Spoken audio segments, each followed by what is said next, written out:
ভুলিও না, কারণ একটা মাদ্রাসা ওঠার জন্য প্রথম অবস্থাটা খুবই ক্রিটিক্যাল থাকে, আর এটার মধ্যে সহযোগিতা আপনারাই করতেছেন। নতুন হিসেবে অনেকে দিতে চায় না, কেমন হয় লেখাপড়া। আবার এটা বিপরীত হয় যে নতুন হিসেবে ভালোই হবে, ভালো না হলে পরবর্তীতে স্টুডেন্ট আসবে না। দুটোই থাকে, নেগেটিভ এবং পজিটিভ।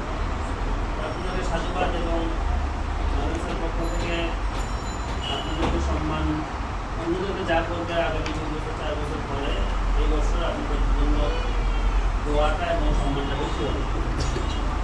দ্বিতীয় কথা হলো ছাত্রছাত্রী যারা এসছে তাদের ব্যাপারেও উস্তাদ সহ অন্য যারা আছে সবাই চিন্তা করবে, সবাই এদেরকে ভালোবাসবে। প্রথম যুগের ছাত্র আছে এবং কি এই ছাত্রছাত্রীরা আজকে ছোট আছে, কালকে তারা বড় হবে। 5 দিন 7 দিন 1 মাস 2 মাস 1 বছর 5 বছর পরে তারা বড় হবে। আমরা জানি না এখানে ছাত্রছাত্রীরা কে কোন পর্যায়ে যাবে, এটা আমরা জানি না, কিন্তু এখান থেকেই এসপি হবে, ওসি হবে, সচিব হবে, দেশের প্রধানমন্ত্রী হতে পারে। পারে কি পারে না? পারে। আমরা জানি না কে কোথায় যাবে। এটার উদাহরণ তো আমাদেরকে বেশি দূরে যেতে হবে না। বর্তমান বাংলাদেশের প্রেক্ষাপটে যারা জুলাই আন্দোলন করলো, এই ছাত্ররা সরকারি চাকরির জন্য আন্দোলন করছে। সরকারি চাকরির জন্য আন্দোলন করছে, ওটা টিকে নেবে। এখন তারা নিজেরাই সরকার হয়ে গেছে। যে মানুষের দ্বারা দ্বারা ঘুরতো চাকরির জন্য, যে মানুষের দ্বারা দ্বারা ঘুরতো চাকরির জন্য, ইন্টারভিউ দেওয়ার জন্য, লেখাপড়া শেষ করে কি করবে এই চিন্তায়, পরবর্তীতে তার পেছনেই লাখো মানুষ ঘুরতেছে। যেমন সার্জিসের কথা বলতেছি, হাসনাত আব্দুল্লাহর কথা বলতেছি, নাহিদ ইসলামের কথা বলতেছি।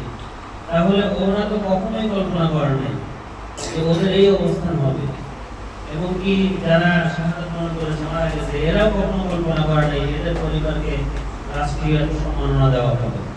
সব মিলিয়ে আমরা কারো ভবিষ্যতে জানি না, তবে আমরা যেটা করবো বা আমাদের দায়িত্ব যেটা থাকে সেটা হলো ভালো লেখাপড়া করার জন্য চেষ্টা করা। গার্জিয়ান হিসেবে আপনারা এসছেন, আপনাদের সর্বোচ্চ চেষ্টা করবেন যেন ছাত্রছাত্রীরা ভালো লেখাপড়া করতে পারে, মাদ্রাসায় চেষ্টা করবে।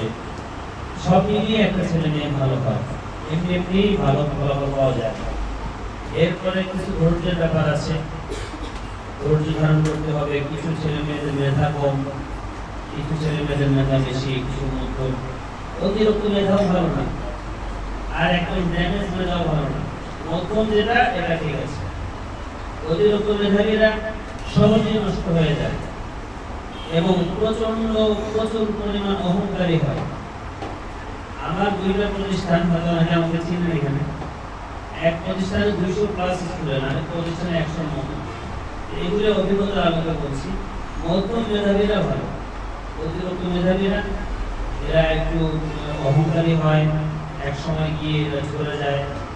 আর ড্যামেজ মেধাবীরাও ঠিক না, বেশি দিন থাকতে পারে না। মধ্যম মেধাবী যারা আছে, এখন আমাদের অবস্থা হচ্ছে যে 80 নাম্বার পাইছে বা 70 পেয়েছে, 80 বা 70 পেয়েছে, দেখা গেল তাতেও আমরা সন্তুষ্ট না।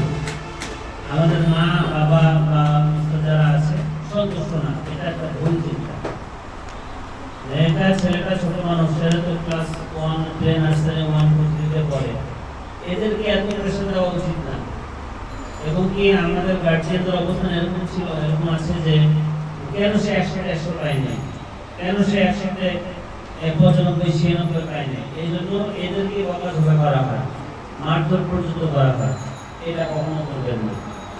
এই বছর পারবে না, আগামী বছর পারবে, তারপরের বছর পারবে। মেধা খুলতে বেশি দেরি লাগে না, মেধা খুলে গেলে পড়া অটোমেটিক হয়ে যাবে। সুতরাং অস্থির হওয়ার কোনো কিছু নাই, তারপরে হতাশ হওয়ার কিছু নাই।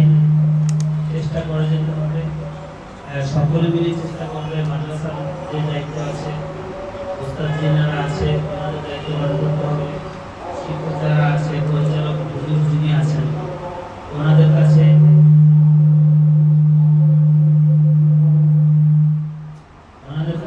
এই সন্তানগুলি আমানত। এই সম্পদগুলি আমার, এদের সময়, এদের সম্মান, এদের সম্পদ, এগুলি সবই আমার। এগুলির কোনো একটা যদি শিক্ষক ও তার প্রতিষ্ঠান নষ্ট করে, তবে তারা আল্লাহর কাছে জবাব দিতে পারে। এই জবাবদিহিতা যদি কারো ভিতরে থাকে, তাহলে আর কোনো চিন্তা নেই। ছোট মানুষ, তারও একটা সম্মান আছে। আমরা ছোট মানুষকে মনে করে মূল্যায়ন করি না, এটা ভুল।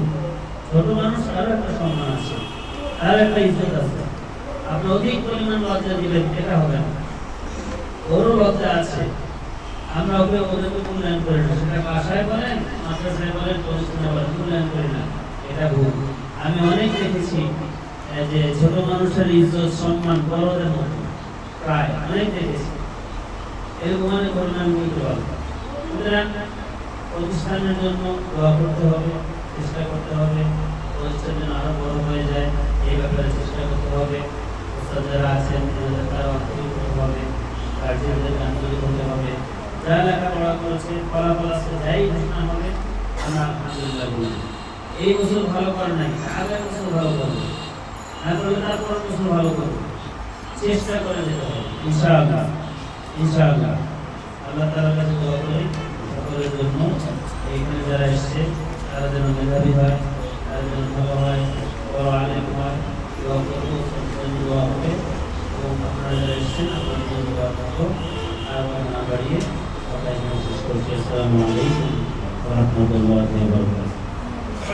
মাশাআল্লাহ, কত চমৎকার উপদেশ আমাদেরকে মূল্যবান নসিহত করিয়েছেন হাফেজ মাওলানা আব্দুল সাহেব কাবাতাকাতুহু। সামনে চমৎকার তেলাওয়াত নিয়ে আসেন হাফেজ সাদিকুর রহমান। সাদিকুর রহমান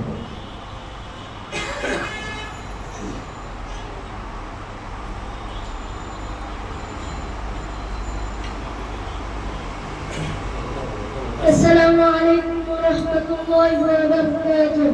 وعليكم السلام. أعوذ بالله من الشيطان الرجيم. بسم الله الرحمن الرحيم. وبرزت الجحيم للغاوين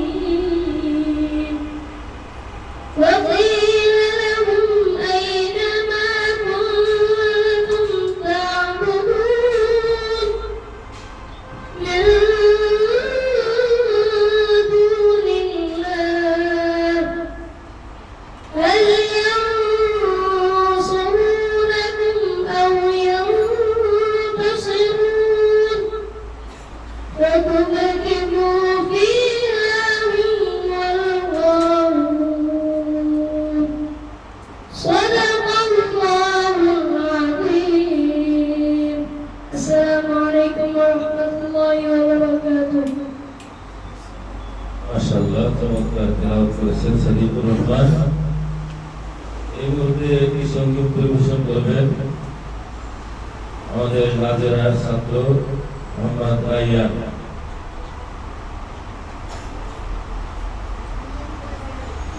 السلام عليكم ورحمة الله وبركاته.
আমাদের ছাত্রী সামিল আসো আসো কানে আসো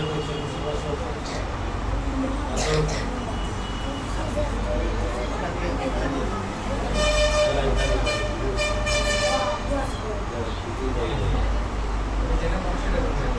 সামিল আসো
देखो इस्माइल इस्माइल को असो मावलारिस की ताले आती लो इसके दंगो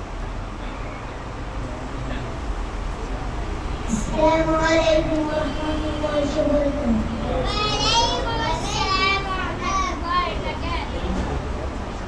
Kapona malapun kabora markati oi kabore jai jabe sakna kushati kapona malapun kabora markati oi kabore jai jabe sakna kushati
Ayesha জামে মসজিদের সম্মানিত ইমাম ও ভারপ্রাপ্ত খতিব হাফেজ মাওলানা কারি রতন সাহেব রাহমাত বারকাতুহু হুজুরকে তার মূল্যবান নসিহত পেশ করার জন্য বিনীতভাবে অনুরোধ করছি। السلام عليكم ورحمة الله وبركاته. وعليكم السلام ورحمة إن الحمد لله والصلاة والسلام على رسول الله وبعد. أعوذ بالله من الشيطان الرجيم. بسم الله الرحمن الرحيم. لو أنزلنا هذا القرآن على جبل لرأيته خاشعا متصدعا من خشية الله. صدق الله العظيم. السيف ইন্টারন্যাশনাল মাদ্রাসা পরীক্ষার ফলাফল প্রকাশ অনুষ্ঠানে উপস্থিত আছেন অত্র মাদ্রাসার সমাজ পরিচালক, বিশিষ্ট ক্রীড়া ব্যক্তিত্ব, আন্তর্জাতিক ব্যক্তিত্ব হাফেজ কারি মাওলানা সাইফুল ইসলাম। উপস্থিত আছেন হযরত আয়েশা রাদিয়াল্লাহু আনহা হাফিজুল মাদ্রাসার সমাজ পরিচালক, বিশিষ্ট আলেম ইসলামী শিক্ষাবিদ হাফেজ মাওলানা গুলজার হোসেন সাহেব।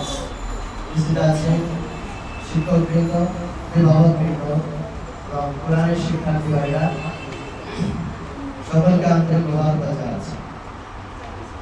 আমরা এখানে যারা উপস্থিত হয়েছি, বিশেষ করে অভিভাবকবৃন্দ, আমরা অত্যন্ত ভাগ্যবান। কারণ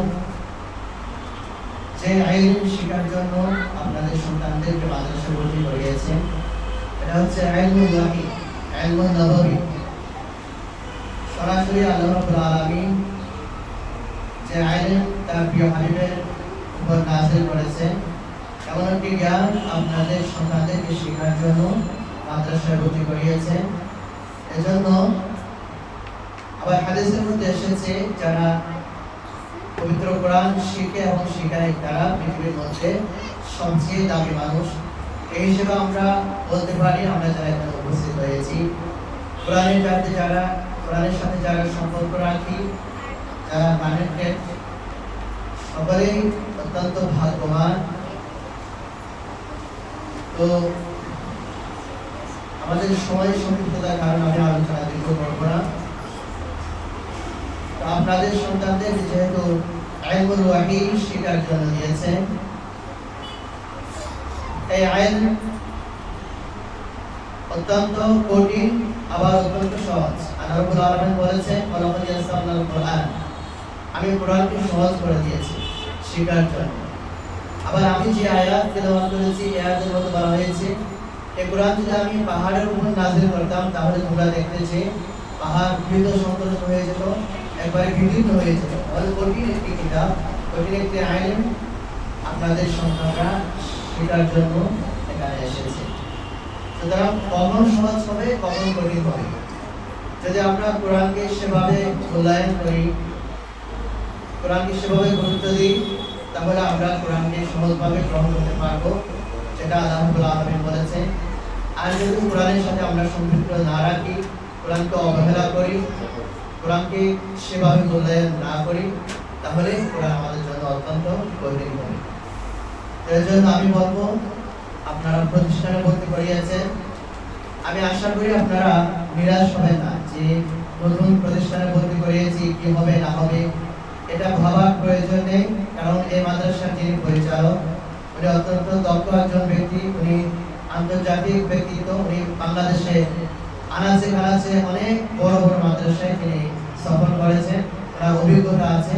সমস্ত অভিজ্ঞতাকে কাজে লাগিয়ে তিনি মাদ্রাসাকে পরিচালনা করবেন বলে আমার বিশ্বাস।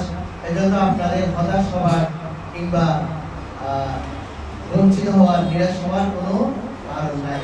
আপনারা অত্যন্ত আশান্বিত হতে পারবেন, তবে আপনাদেরকে সহযোগিতা করতে হবে। সেই সহযোগিতাটি মাদ্রাসা কর্তৃক যে নিয়ম কানুনগুলো রয়েছে, এই নিয়ম কানুনগুলো অবশ্যই আপনাদেরকে মেনে চলতে হবে। কারণ প্রত্যেকটা প্রতিষ্ঠান যে নিয়ম কানুনগুলো নির্ধারণ করে, ছাত্রদের কল্যাণের জন্যই এই নিয়মগুলো নির্ধারণ করা হয়। এর জন্য যখন কোনো নিয়ম করে দেওয়া হবে যে আপনারা এই কাজ করবেন, এই কাজ করবেন না, তখন অবশ্যই আপনাদের সেটা মেনটেন করতে হবে। বিশেষ করে ছাত্রদেরকে দেখাশোনার ব্যাপারে যে যে ভুল করে চলে আসলাম, আমার ছাত্র আমার সন্তানের সাথে আমি দেখা করলাম, এরকম যাতে না হয়। তখন দেখা যাবে যে আপনি একজনের সাথে দেখা করছে, বাকি ছাত্রদের ক্ষতি হয়ে যাচ্ছে।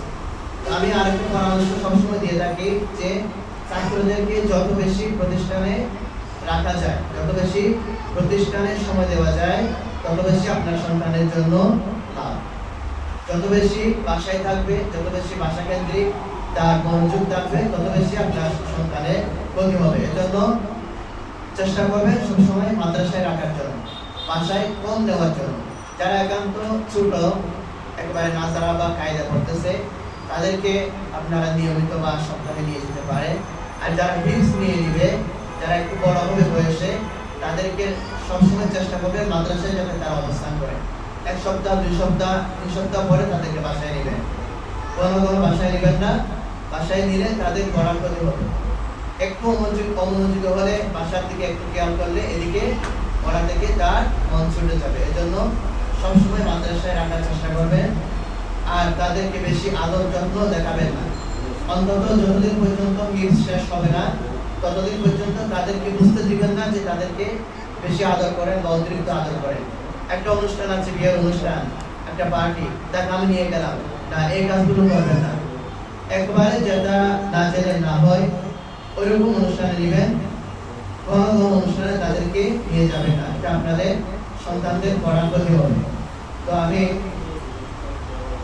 অনুরোধ করব, প্রতিষ্ঠান কেন্দ্রিক যে নিয়ম কানুনগুলো নির্ধারণ করা হয়, ওগুলো অভিভাবকবৃন্দ একেবারে 100% মেনে চলবে। এবং আপনাদের সন্তানদেরকে শুধু প্রতিষ্ঠান কেন্দ্রিক না, প্রতিষ্ঠান তো আপনার সন্তানদেরকে কোরআন শিক্ষা দিবে, আদব কায়দা শিক্ষা দিবে, বাসায় গেলেও আপনারা শিক্ষা দিবেন। কারণ একেবারে প্রথম শিক্ষক হচ্ছেন আপনারা মা বাবা। একজন সন্তানের জন্য প্রধান শিক্ষক হচ্ছে তার মা ও বাবা। মা বাবা থেকে যে আদব কায়দাগুলো শিখে, ওটাই তার জীবন চলা পাথেয় হিসেবে থেকে যায়। প্রতিষ্ঠান থেকে শিখে অবশ্যই কোরআন কেন্দ্রিক বা একাডেমিক পড়াশোনা প্রতিষ্ঠান থেকে শিখবে, পাশাপাশি আদব কায়দা শিক্ষা দিবে। কিন্তু এর বাইরেও যে শিক্ষা রয়েছে, এগুলো প্রতিষ্ঠান থেকে সন্তানরা লাভ করবে।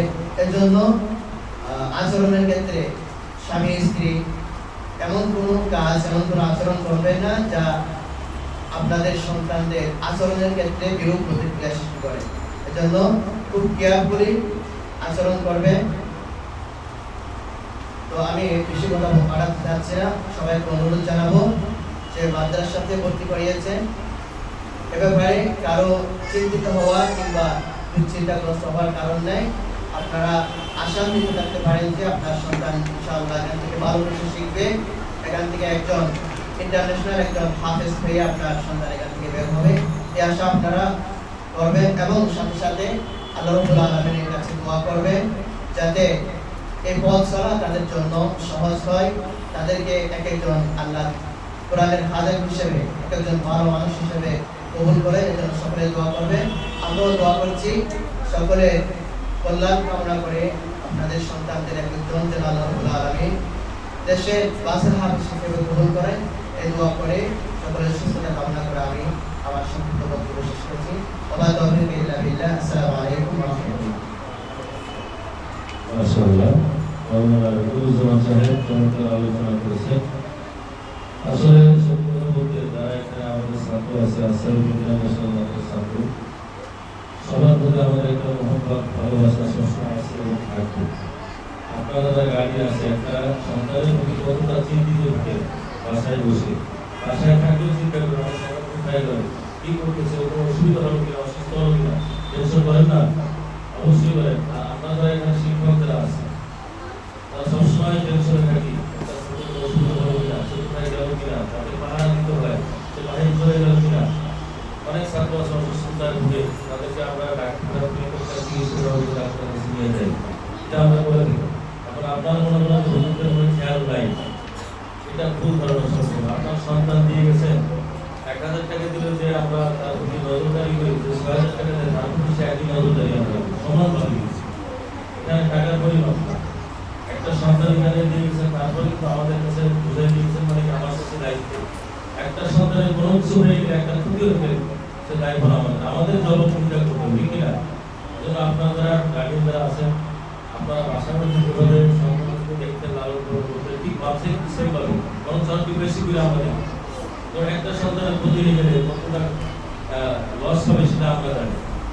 যেমন দেখেন আপনারা সন্তানদেরকে বাসায় বসে মারে পিটান, যদি সন্তানকে যদি পিটান মারে পাকা দেন তাহলে কিছু আসে না, কিন্তু মাদ্রাসায় একটা হুজুর একটা পিটান দিলে একটা পাকা দিলে বাচ্চারা বাসায় গিয়ে বলে দেয়, আপনার কাছে কেমন লাগে? বিরক্তিকর লাগে না? আমার সন্তান গায়ে আসলে কোনো চিন্তার কারণ নাই, পিটায় হাতের ভিতর দেখিয়ে তাকে শাসন করে, ঠিক আছে? তো যাই হোক, সন্তানের ভালোবাসা এখানে কমতে নাই, লেখাপড়া কমতে নাই, কারো একটু ব্রেন কম, কারো একটু বেশি, 5টা গ্রুপের সমান। তারপর আমাদের প্রথম সাময়িক পরীক্ষা হয়েছে, এখানে সবাই ভালো করেছে, 19 আর 20, কেউ খারাপ করে নাই। তো এখানে কেউ ফার্স্ট হয়েছে, কেউ সেকেন্ড হয়েছে, কেউ থার্ড হয়েছে। এটা একটা দুনিয়ার পরীক্ষা, কিন্তু মূলত আমাদের আখিরাতের ইমতিহানের জন্য, পরীক্ষার জন্য পূর্ণ প্রস্তুতি গ্রহণ করতে ঠিক না বলে। এই জন্য আমরা রেজাল্ট ঘোষণা করবো। এখানে যারা ফার্স্টে ভালো হতে পারে, মন খারাপ করার কিছুই নাই, তাদের জন্য শুভকামনা থাকবে। আগামীতে যেন সে তার চেষ্টা থাকে, প্রচেষ্টা থাকে যে আগামী পরীক্ষা আমি ফার্স্ট ভালো হবো। পারবো তোমরা ইনশাআল্লাহ? ছাত্র পারবো ইনশাআল্লাহ? রেজাল্ট ঘোষণা করবো, মন খারাপ করার কিছু নাই। আগামী পরীক্ষার জন্য তোমাদের পূর্ণ প্রস্তুতি করো, ঠিক আছে? আসসালামু আলাইকুম ওয়া রাহমাতুল্লাহি ওয়া বারাকাতুহু।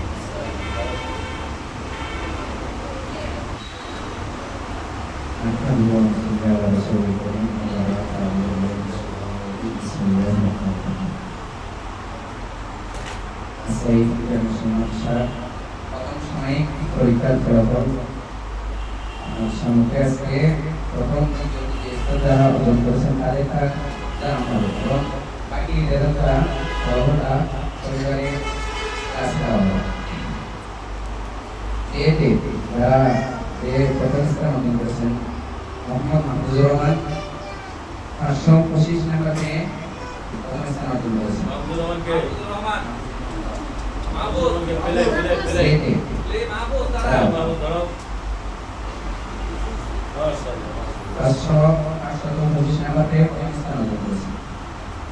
দ্বিতীয় যে মোহাম্মদ আবিদ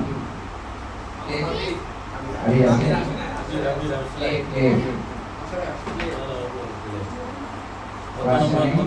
দ্বিতীয় স্থান অর্জন করেছেন 520 নাম্বার। তৃতীয় মোহাম্মদ আবু বকর আছে 514 নাম্বার থেকে তৃতীয় স্থান অর্জন করেছেন। নার্সারিতে প্রথম স্থান অর্জন করেছেন মোহাম্মদ সিদ্দাতুল্লাহ,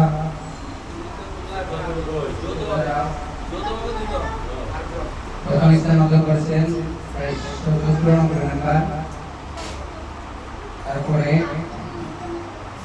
একই নম্বরে আবার প্রথম স্থান অর্জন করেছেন মোহাম্মদ রাইয়ান, 494 নাম্বার।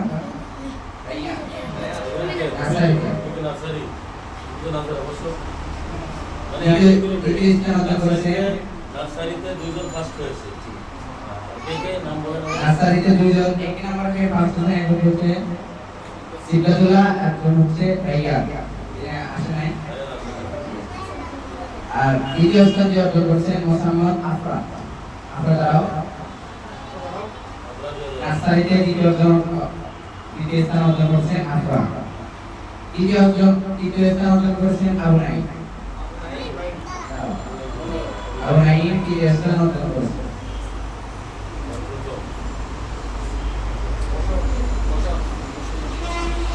প্রথম শ্রেণীতে যারা প্রথম স্থান অর্জন করেছেন তার নাম হচ্ছে মোহাম্মদ সামরিন আক্তার, 649 নাম্বার পেয়ে প্রথম স্থান অর্জন করেছেন। দ্বিতীয় স্থান অর্জন করেছেন মোহাম্মদ আবরার, প্রথম শ্রেণীতে। দ্বিতীয় স্থান অর্জন করেছেন 598 নাম্বার পেয়ে দ্বিতীয় স্থান অর্জন করেছেন। তৃতীয় স্থান অর্জন করেছেন মোহাম্মদ সাজিদুর রহমান, তৃতীয় স্থান অর্জন করেছেন 572 নাম্বার। দ্বিতীয় শ্রেণীতে প্রথম স্থান অর্জন করেছেন মোসাম্মদ নাফিসা আক্তার, 655 নাম্বার পেয়ে নাফিসা আক্তার। প্রথম স্থান অর্জন করেছেন। দ্বিতীয় স্থান অর্জন করেছেন মোহাম্মদ উমামা। তৃতীয় স্থান অর্জন করেছেন মোসাম্মদ আয়েশা আক্তার।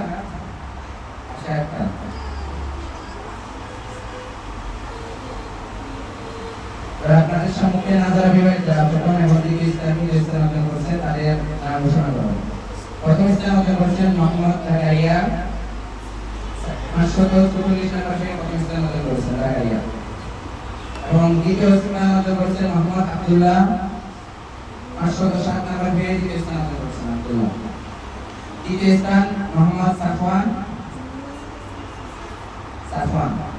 জামিন, তৃতীয় স্থান অর্জন করেছেন 465 নম্বর পেয়ে। এবার আপনাদের সম্মুখে যারা বেস বিভাগের প্রথম এবং তৃতীয় স্থান অর্জন করেছেন তাদের নাম ঘোষণা করা হবে। প্রথম স্থান অর্জন করেছেন মোহাম্মদ শিহাব আলী আব্দুল্লাহ শিহাব, 270 নম্বর পেয়ে প্রথম স্থান অর্জন করেছেন। এবং দ্বিতীয় স্থান অর্জন করেছেন মোহাম্মদ হাবিব মোহাম্মদ সাদিকুর রহমান, তৃতীয় স্থান অর্জন করেছেন।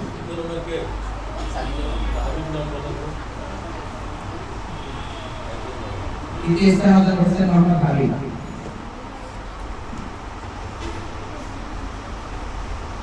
এই ছিল আমাদের ফলাফল। আর আসলে আগামীতে আরো ভালো কিছু করবে আপনার সাথে ইনশাআল্লাহ। আগামী পরীক্ষার জন্য পূর্ণ প্রস্তুতি কিভাবে ছাত্রদের পূর্ণ প্রস্তুতি এবং গার্ডিয়ানরা আছে তারা একটু বাসা বাড়িতে ছাত্রদের বাচ্চাদের বুঝিয়ে খেয়াল করবেন নিয়মিত মাদ্রাসা আসার জন্য। আমরা একটু বৃষ্টি নামলে আসি না, একটু বৃষ্টি একটু হলেই আমরা মাদ্রাসা আসতে চাই না। একটু নিয়মিত করার চেষ্টা করেন, তাহলে পড়াশোনা আরো সুন্দর হবে, ভালো হবে। আপনাদের সহযোগিতা করছি। আজকে আমাদের অনুষ্ঠান এখানেই শেষ। সবাই দোয়া করবেন। আসসালামু আলাইকুম ওয়া রাহমাতুল্লাহি ওয়া বারাকাতুহু।